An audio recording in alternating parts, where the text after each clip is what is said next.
Welcome to Carpathian countryside for episode number 1 with me, MrSealyp. Well, here's something a bit different. Oh yes, Carpathian countryside. We're going to give this a go with a slightly different approach to the way I've tackled things. Now, I'm not saying things aren't going to progress in a different way. At the moment, I'm not sure where it's going to go. Often I'll start with a plan. I've said this so many times before, and that plan will evolve, it will change, but I'll have a kind of an idea of the general approach of how I want to tackle it. This one, no, I'm not so sure. I'm going to pull up by the side of the road here. For all of you that love my little history lessons, got a little bit of this is a condensed history, this is not the complete history. We are in western Slovakia. Let's just hop off the bike. And this next to me is what would have been formerly a cooperative, part of like when Slovakia was under communist rule. So, a brief history, not going all the way back, but from about World War II I think is where we're going to start. And then we're going to go around, we're going to have a look at, we're basically assessing the farm. I've got €358 in my pocket. The farm is also in debt to the tune of £500,000. There is some equipment and machinery here, and I've been asked to come in and help. Now, I don't technically own it. It's not my farm. I'm coming in an advisor. I don't know, however you want to look at it. The local region, we're part of, I think it's Košice Kraj, which is the Košice region. Apologies if I'm saying that wrong. If you're Slovakian, I do apologise. And the local township wants the farm up and running. They want people to have jobs. They want it to, back to its former glory kind of thing. So we can hire workers from the town. We can do whatever we want to do. That's absolutely fine. I have been informed there is machinery and equipment, but limited. When I say not a lot, as far as I'm aware, there are a few bits of similar equipment, but not a full complement of equipment, which is going to make life interesting. We're going to explore the map, we're going to use the silos, the equipment, the stuff that's here, because, I saw this on an infomercial and I found it fascinating. I thought it was really cool. So anyway, back to the minor history lesson. During World War II, the Nazis occupied part of, if not all of, and controlled to some extent what was Czechoslovakia. So Czechoslovakia, as it was then known. At the end of World War II, the Nazis bombed, they were kicked out, and it gained independence again. Czechoslovakia was an independent country again. Until 1948, not very long, and then a coup took place, and it came under communist administration. That was fine till about 1968, and there were rumblings, people weren't happy about it, so it was then invaded, in inverted commas, in 1968 by the 4 Warsaw Pact countries. It was Poland, Soviet Union, I can't remember what the other 2 were now, but it was invaded basically for the Soviet Union Communist Party to take proper control, because they felt they were losing a little bit of their grip. So from 1948 right the way through to 1989, 41 years of communist rule. So farms like this, which were under communist rule, became those big cooperative farms, lots of people, lots of equipment, and I think that's what we're going to probably find. And when I'm saying a different approach to this as well, I'm going to be looking at, I'm not saying I'm not going to do any production chains, I'm not saying I am going to do any production chains. What I tend to avoid doing is skipping ahead, but I'm going to do that this time. We're going to go a little bit old school, at least to start off with, because I kind of want to run a test on here as well. We do have a field here which is ready to harvest. I have it under good authority that the previous company, people that were running the farm, have also taken on a couple of contracts which we will fulfill now. What we're going to do is going to be a harvest prep, rinse repeat. I want to, because I kind of get into the habit of getting to a point where I find something on a map that will make me good money. I make the good money, build up the equipment, and then we're kind of done at that point. What I want to do is a bit more old school in that just doing harvesting, hopefully buying fields, repurposing, go through to harvesting, sell the crop, move on, bang, bang, bang, rinse, repeat. How long will it take us to make money? Because normally, within a couple of years on whatever map I'm doing, we have got precision farming on, we have got seasons on, so it's all as it should be. Normal economy. How long will it take just doing, like it used to be, FS17, FS19 to some degree, crop work? And then if we get to a point where we are solvent, where we've hopefully got out of debt, we're going to have to lease, borrow, buy equipment if we can. How long will it take year-wise until just doing crop work? I'm not saying, like I say, I'm not saying I'm not going to do production chains. I'm in that weird situation where you've got people, the diehards of, they're not particularly happy about production chains, and a lot of times you get into a situation where it just then becomes about moving pallets around. I get that. Or I'll find something that works, makes us good money, we make a load of money, then people at that point decide, I don't want to watch this anymore because there's no more struggle. Like I keep saying, the people love the struggle. Then you've got the other people that love the production chains and want to see it all. If I say now definitively I'm not doing production chains, bang, half the viewers are not watching them. And the same thing the other way around. I honestly, hand on heart, I'm not sure at the moment, but I want to try this kind of test out to see, yeah, how long. Anyway, back to the history lesson. So, 41 years of communist rule. The world starts to change in the late 80s. The Cold War's been going on, that sort of thing. Gorbachev is in power in Russia. Very important, being this is a communist country. But he's reforming and he's changing things across the Soviet Union, which the hardline Soviet Union, the hard party liners don't like very much, because he's trying to change the Soviet Union. 1989, George H.W. Bush is inaugurated. He's in talks with Gorbachev, blah, blah, blah. You know, everything's changing. Gorbachev then decides he's going to loosen his yoke on, or the Soviet Union's yoke on, Eastern European countries under communist rule, which begins a snowball effect of things happening. November 1989, Berlin Wall comes down after protests and stuff, and people on the streets, and big thing. Like I say, this is a condensed version of history, obviously. Berlin Wall comes down. And then here in Czechoslovakia at the time, they have what's commonly referred to as the Velvet Revolution. Completely peaceful revolution, no violence, nothing at all. And they end communist rule in Czechoslovakia. So it's still Czechoslovakia, but no longer communist controlled. And the world still continues to, change dramatically. Lots of other countries that were part of the Soviet Union are becoming republics. They're trying to leave. The Soviet Union is breaking apart. In 1991, there's a failed coup attempt in the Soviet Union against Gorbachev. But at that point, Gorbachev has lost a lot of his power, a lot of his control, and Yeltsin is in the background. Now, Yeltsin's pushing for full democratic reform. The Soviet Union, his control will cease to exist as everybody knew it. So after the coup fails, whilst Gorbachev is still in control, he's lost all credibility, lost all power. Yeltsin steps in and takes over.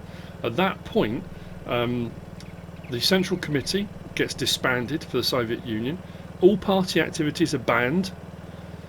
And then December 25th, Christmas Day, 1991, the hammer and sickle flag is lowered for the very last time. And the Russian Federation tricolour is raised. Soviet Union falls apart. Now, obviously, there's a lot going on within that, a lot of politics, there's a lot of stuff, you've got massive nuclear arsenals, you've got the military infrastructure, you've got all the stuff, with all of these smaller republics breaking away, they've all then got control of certain assets, which the rest of the world are terrified. Of course you would be. So we kind of roll forward a little bit, and we get to December 1992 into January 1993.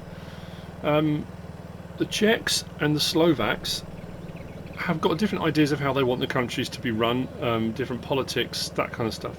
So they decide to become republics of their own. So Czechoslovakia disbands, ceases to be Czechoslovakia, and separates into Czech Republic and the Slovak Republic, which is where we find ourselves now. I told you it was condensed history. But here's the thing, with Slovakia, where we are, Slovakia is a landlocked country.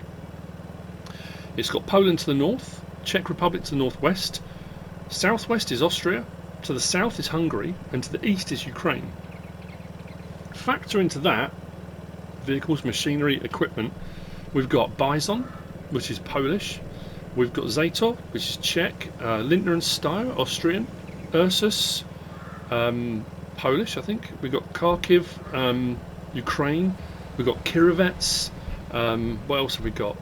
Maz, which is Belarus, not far away. Kamaz. Obviously through Austria we've got German equipment and stuff that can flow. We've got Tatra, which is Czech. What else have we got? Oh yeah, we had is it Liaz? I think it's Liaz. Skoda and stuff, they're out of Czech Republic, I think, aren't they? Anyway, so lots of equipment, lots of machinery. Anyway, I know people will have, you may skip ahead to this point, which is absolutely fine. But I just want to give some kind of, background into where we are and why it is the way it is and the equipment and that sort of thing. I arrived at the train station. I had already pre-procured myself a small motorcycle. We are about to enter and find out just what we got. So, what we're going to do, across the road, open the gates. Now, as I said, it may look at first glance, you think, oh, that's alright, got a fair bit of gear. Yeah, kind of. Maybe. I have been sent a kind of inventory, a list of what we've got. But you'll also notice there'll be a lot of stuff missing. So, we do have a lorry. Very handy. As far as I'm aware, we have no trailer for it. So we've got no low loader, we've got no back for it, but we do have a lorry. We have got... Well, if you didn't watch the infomercial, the map tour infomercial, we have got a lot of animal pens. I say a lot of animal pens. We've got 2 cow pens and a pig pen here. We've got slurry tanks. We've got silage clamps. I want to explore some, if not all of that. Oh yeah, we've got some trailers.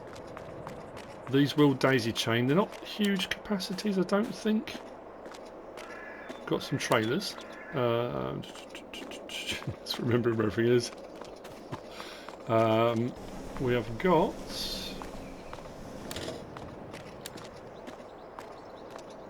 Now, I'm not sure if these are Ursus or Zetors. I think they might be Ursus-ish. 2 of. Not particularly high horsepower, I don't think. We've got our sleep triggers over here. We've got the main facility. I mean, the thing about it is, this was designed as almost like a blockhouse kind of thing. You've got a lot of rooms here for a lot of staff and personnel, and it was run as a much bigger business. Oh yeah, harvesters. We have got 2 Bizons. Not huge capacities. That one looks like it's under repair. But we do have 2, and that's going to be something... Are the lights on that?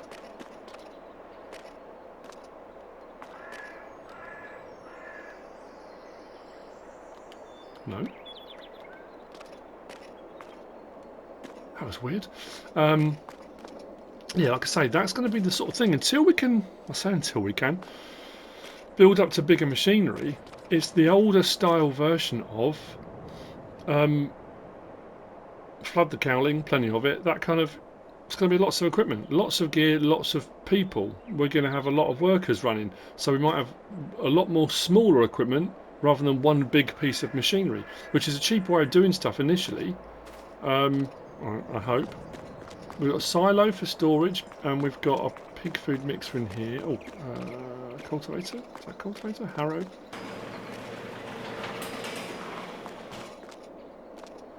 What else have we got? And we're going to crack straight on with this. Oh, forgot about that. Oh, we've got a jet wash. That's cool. That wasn't me.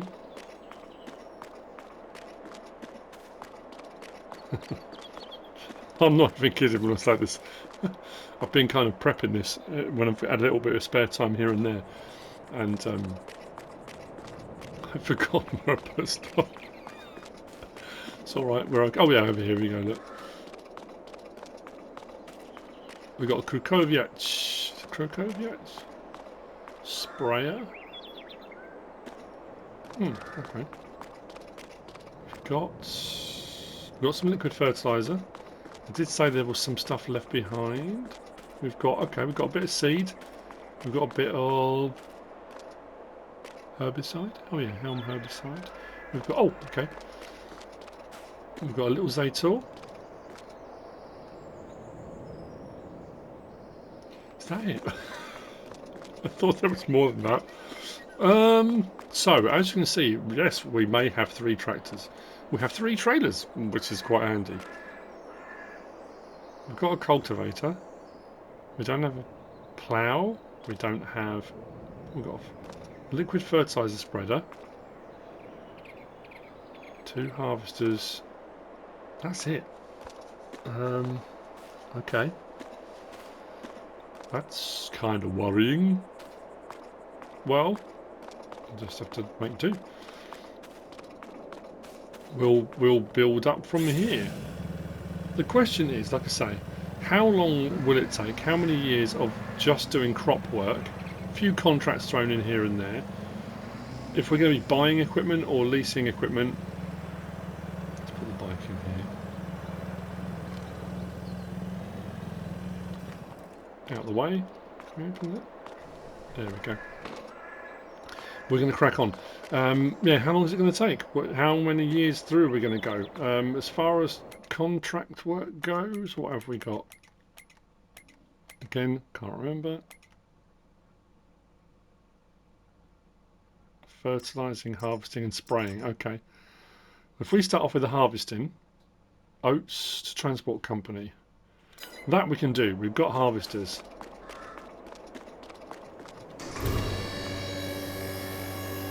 So what we can do, we can get the first one going. I'll check on the whether it actually needs any work or not. Is that open? Yes. Where was the... There we go. No, we're good. It's been repaired. It's obviously just in the bay still.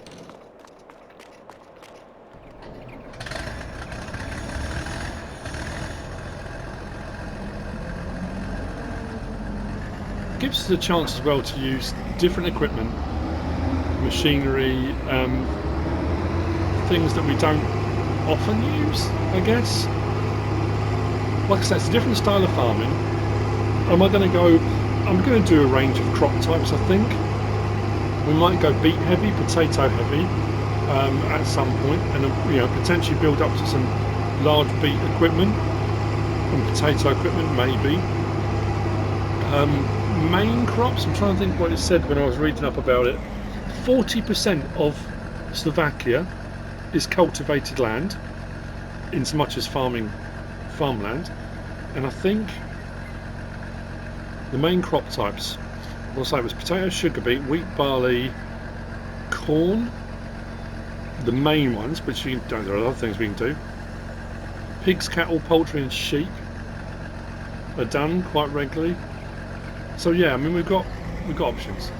So, there's weeds in the field, that's not going to make the yield great, but we'll do what we can do. The problem I've got is going to be, we've got no lime, which we're going to have to buy. We're going to have to be very... Thing is, it might be, and this is something else I've never really done before, I've got no way of picking up straw, so even if I put straw down, I can't do anything with it.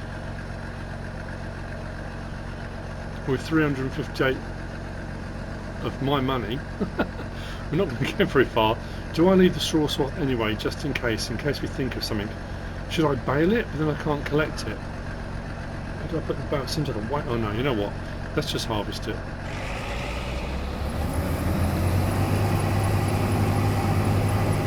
The straw comes out fine. It is, I'd like to say, if we don't collect it, we don't collect it. We've got one cultivator, and this is a fair sized field.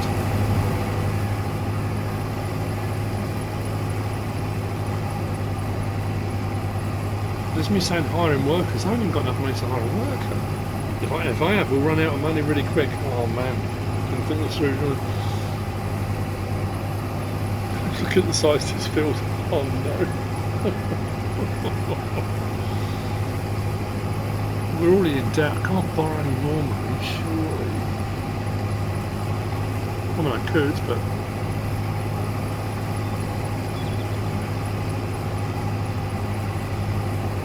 we can hire a worker till we run out of money. I mean, I suppose that's it, isn't it? I guess something we could do is this could just be a simple case of, this is our field, this isn't a contract field. If we harvest this, we could literally sell crop, and then we're selling crop to pay for a worker. That seems a bit excessive. I'm wondering if they've even got an RTK station or anything like that, which makes hiring workers a little bit more efficient.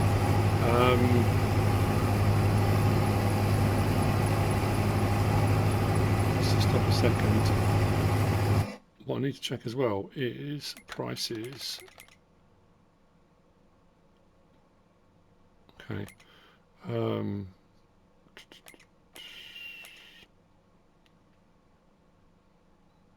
Okay. Blimey. Not great. I'm on normal economy, aren't I? Not hard economy. That seems very light. Well, maybe it's not. Jenny's Old Town. Selena. I suppose we could take it by train. That's the best price. There is a railway, but that's going to be a bit of toing and froing. Yeah, so this is the point, you know. With what we have on hand, it may well be a case of harvest, sell, use that money for a work. I mean, I could just, we've got 2 harvesters, it'd be mad not to use them. We've got the tractors as well for unloading. Whether it's just going to be a case of run until we run out of money, sell what's there, then go again. I wasn't joking when I said it was a different approach. I suppose the other way of doing it would be potentially, as I've done before, I've said sometimes you do contract work and the contracts maybe don't pay out very much, or you don't get a lot of crop left over after a contract and that kind of thing. Sometimes it's not about the contract itself or getting anything left over. Sometimes it's just about getting enough money to pay your workers. We may not be making a massive profit, but if we can pay our workers, that's what's important, because we want to get more workers in, I think.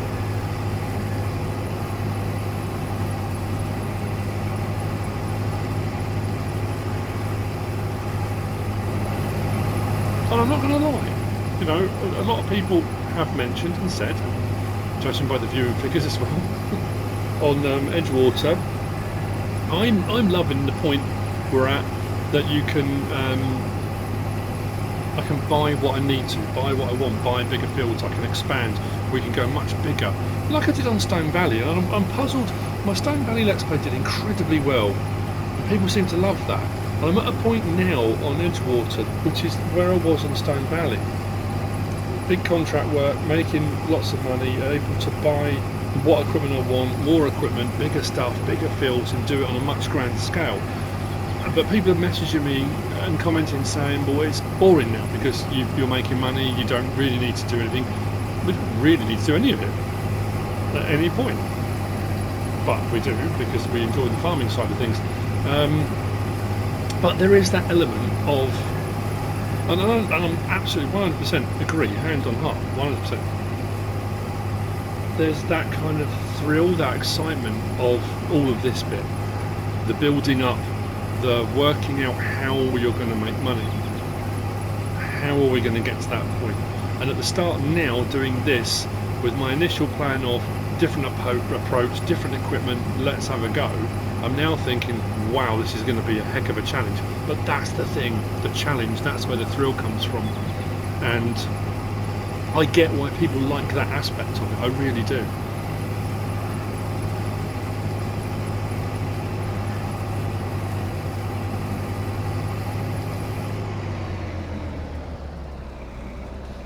So really, at least the field seems fairly straight that way. if I can just get past that electricity pylon.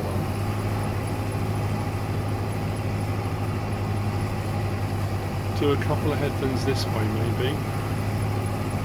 Then we can start running the gear up and down the field. We'll get a couple of harvesters running.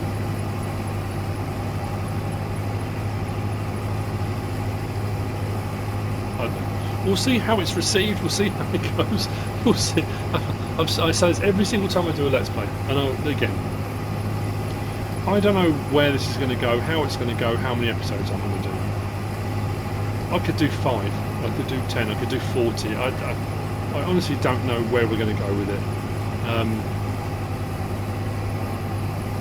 I might hold my hands up in defeat after 3 episodes and say, this is insane. It was that kind of thing of the farmer owns the field opposite. You're thinking, okay, that's a fair sized field. It's when you get out here and a harvest of this size and think, yeah, and we're almost full.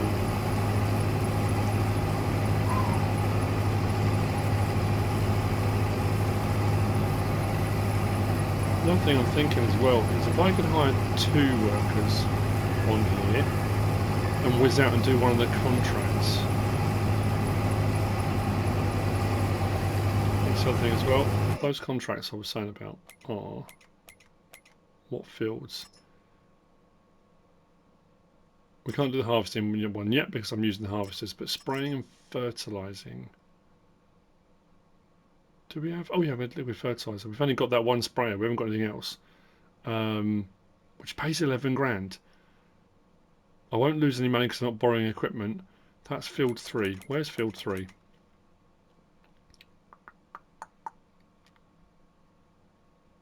Oh, there. Okay.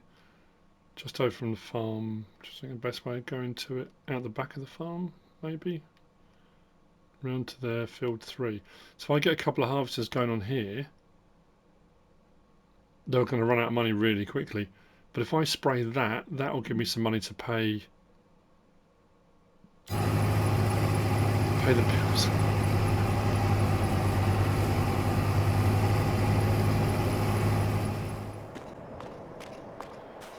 I think I'm going to do, got to unload the harvester.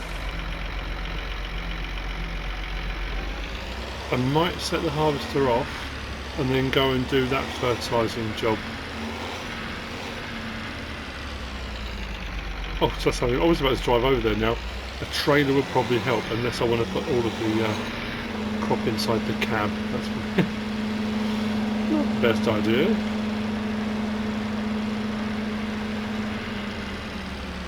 Could take all 3, I guess. No, I was going to take just 2, but I might as well take all 3. I'm assuming this has got the oomph to put it.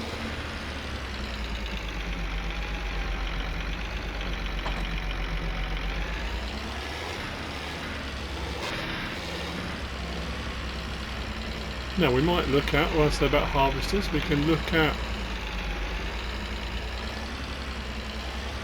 swivel axles. Yeah, we might look at as we move up through the tiers of equipment, and we can buy anything. I mean, this day and age you can get stuff imported from anywhere, but we'll start off with the stuff that's available. We could get some Rossel mash harvesters, I suppose, moving further up. We've got options for all sorts of stuff we can do. I don't know. Like I say, I don't know how it's going to go. You never tell. With the best will in the world, you have an idea and think, oh, that's cool. But then other people are like, no, not really. Oh. I forgot these were swivelly. I know I should be doing it from the front. It makes life so much easier. Go on, spin around really quickly. There we go.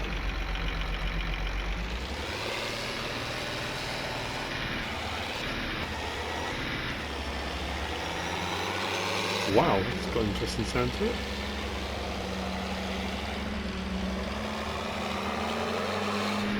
I like that.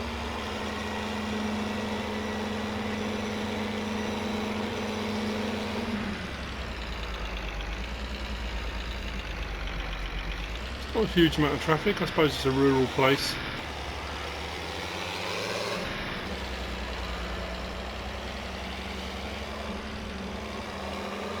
There's something I'm going to check in a minute online because I have a vivid memory, and I don't know if I'm misremembering.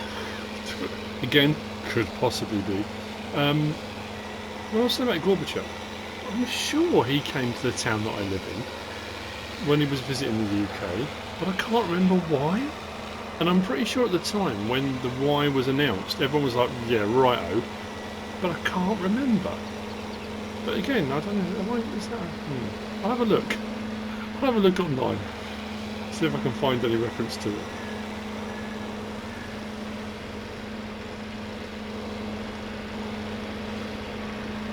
And this is a little bit different, because I remember way back when I did Lipinki, when I did that map, I loved that map. There's lots of things like that. There are maps that I just adore, and I just love planning them, but other people don't seem to like them for whatever reason.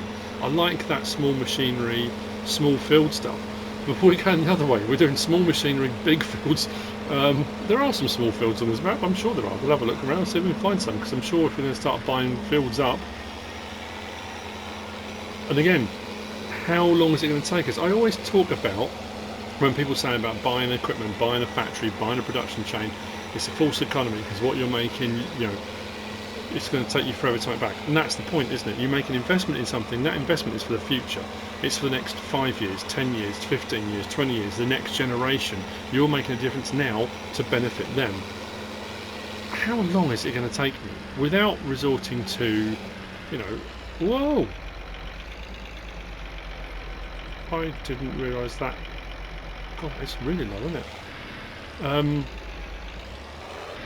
I mean, I could do what I did before, absolutely I could, but I don't want to do it again, where we take the straw off this field, I find something that I can do with the straw, which I absolutely could do. I've got the straw processing, I know that works, I know I can turn the straw into manure, I know I can turn the manure into... You know, there's all sorts of things I can do, but I don't want to do that. Like I say, we're going to, not fully old school, but we're going to look at, explore different avenues.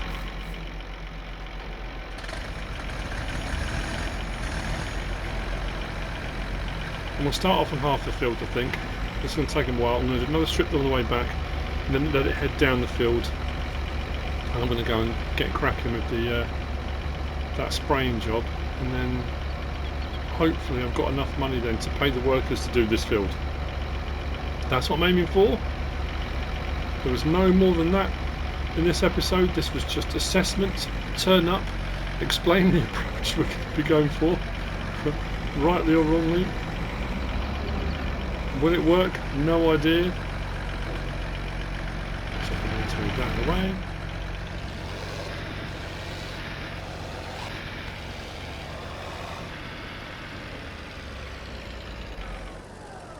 It's also an interesting way of, you know, that thing where you kind of build up, and you, like I did on Stone Valley and other maps like that, where you're running 2, 3, 4. I think I did it on Eureka Farms.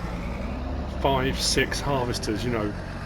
We can do that on here. We can run 6 harvesters. They'll just be a lot smaller. We can still do it. There's no reason that we've always been able to do it. But it's funny how your mind works in a particular way of, you know, start with a small machine, build up enough money, buy a bigger machine, get enough money, get another one, get something even bigger, then get to a point where, okay, I've got the biggest machine I can get now, I need multiple bigger machines. Why not just have multiple smaller machines? I guess obviously the capacities aren't great, they're fairly slow, the header widths aren't very big, it's going to take a while. But if you're running 5 machines or 3 machines with a 5-metre header, you've then got to stop and say, yeah, but you could run one machine with a 13-metre header. So I get it, but they're very expensive. So anyway, I'll see you in a minute. I'll see you in a minute. See you later.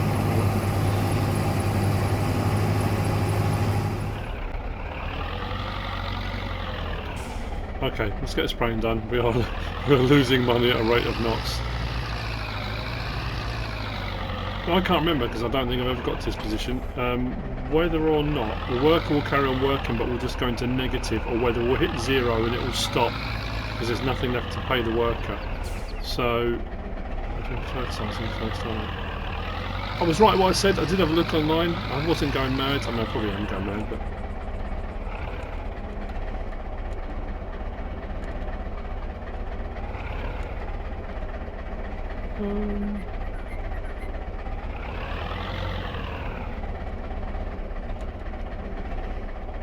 How do I get there?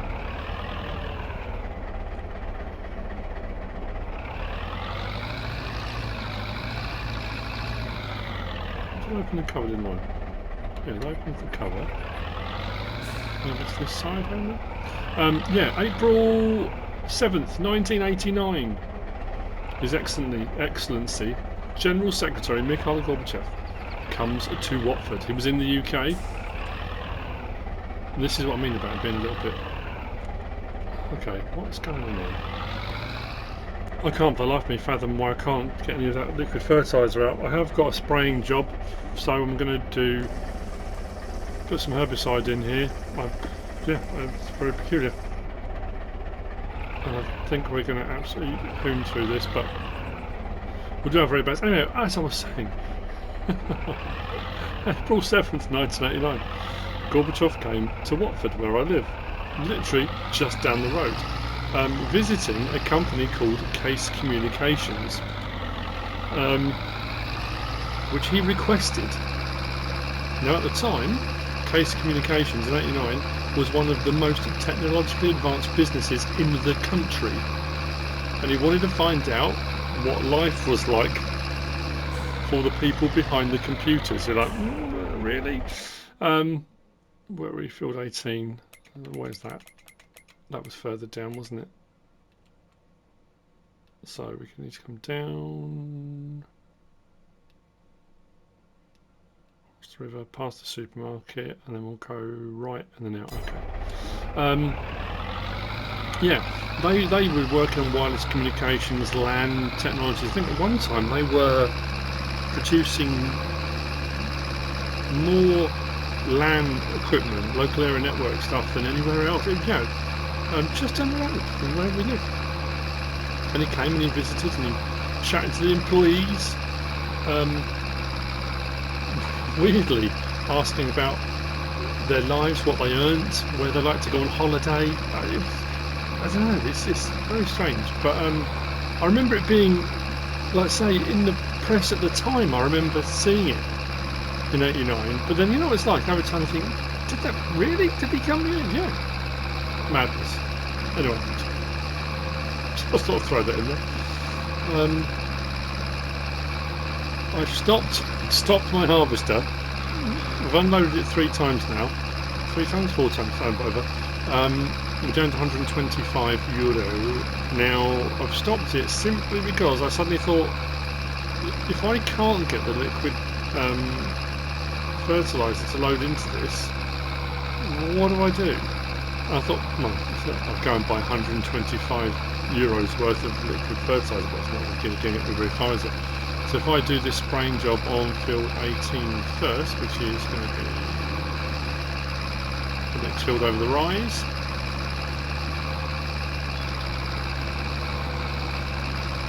I don't want to activate automatic application rate. We are going to open that up at the bottom. Field 18 is this one just here.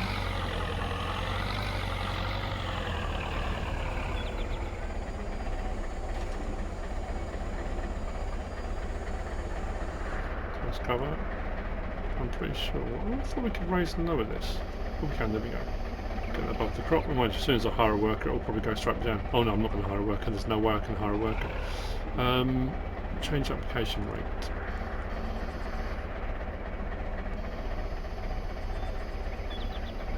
I assume that's as low as it'll go.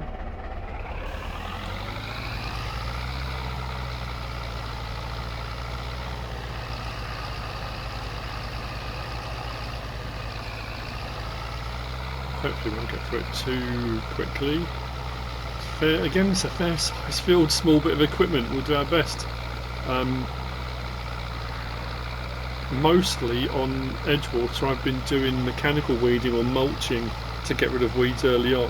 Mulching doesn't do anything, which I know, but it does kind of remove them for a bit. But I've been doing mechanical weeding where I've needed to. Haven't really done herbiciding. But this job was specifically for spraying, and seeing as we've got a sprayer, I'm assuming that's why the previous owners took it on. Pretty good though, isn't it? Run it into $500,000 debt and then say, oh no, we can't do anything with this, we'll walk away now. Must be nice, mustn't it?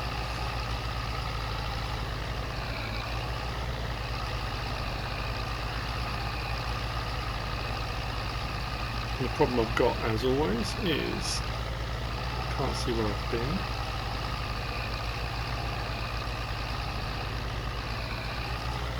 This makes life interesting.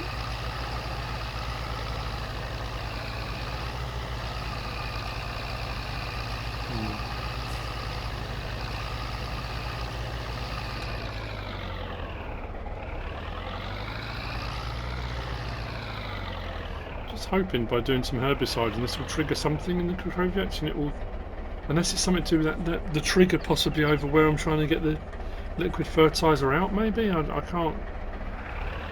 It's just frustrating. There's 10,000 litres of liquid fertilizer and I can't use. Great.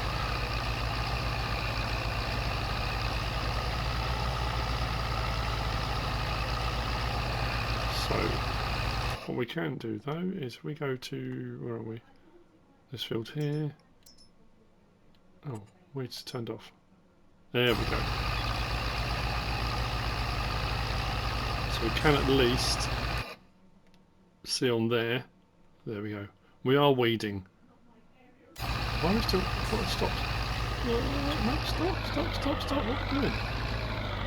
The contract is 10% complete. Okay.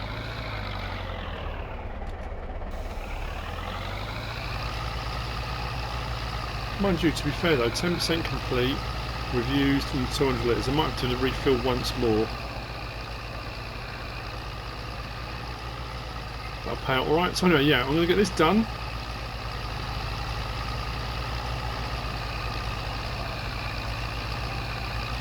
I don't really want to have to lease another fertiliser spreader. Like I say, liquid fertiliser. I thought this would do the job, but it could be I could lease something else and I still couldn't get that fertiliser out of there. Just wondering if I can get a company out to pump that out. I don't know how that would work actually. I can't get it out and it's not going to go, is it? I'll just have to suck up the fact that it's 10,000 litres I can't living with and then buy more! No! Don't wanna.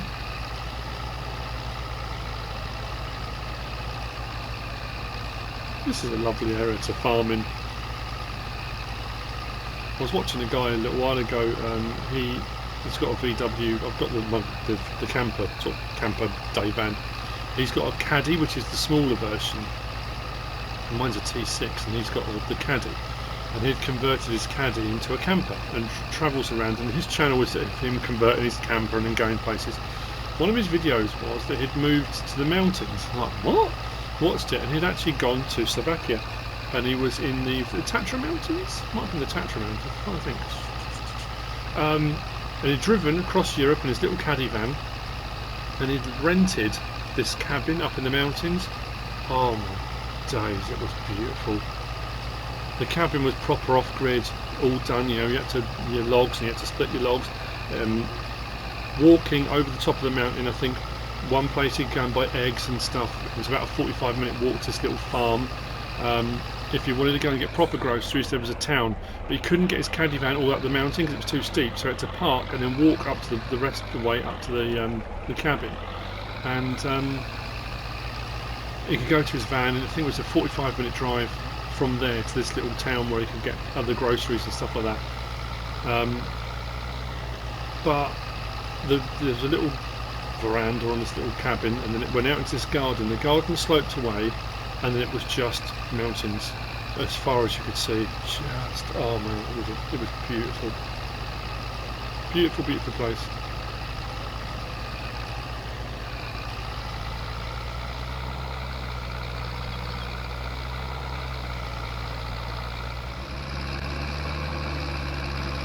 Herbiciding's done. As you can see, the money's on zero.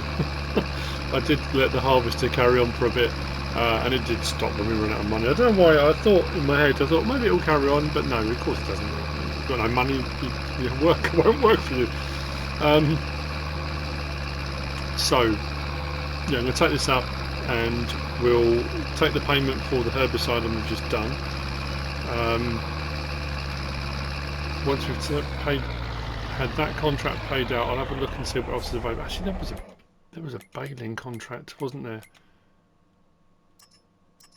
Yeah, baling. If I borrow their equipment, I could do a baling contract, and then we could have bales left over. I did that a lot on Griffin, Indiana, and that worked out really well. So then moving forward, if we do decide to do cows, taking that contract on now would be a good shout. That fertilising job's going to bug me, and then we've got the harvesting one to do as well. There's a couple more harvesting jobs, but let's complete on that. I'm going to... That one's not... Actually, leased our equipment for 693. Could be a big field, but you know what? I might do that.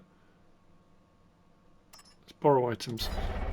So now we've got 10,355 in the bank.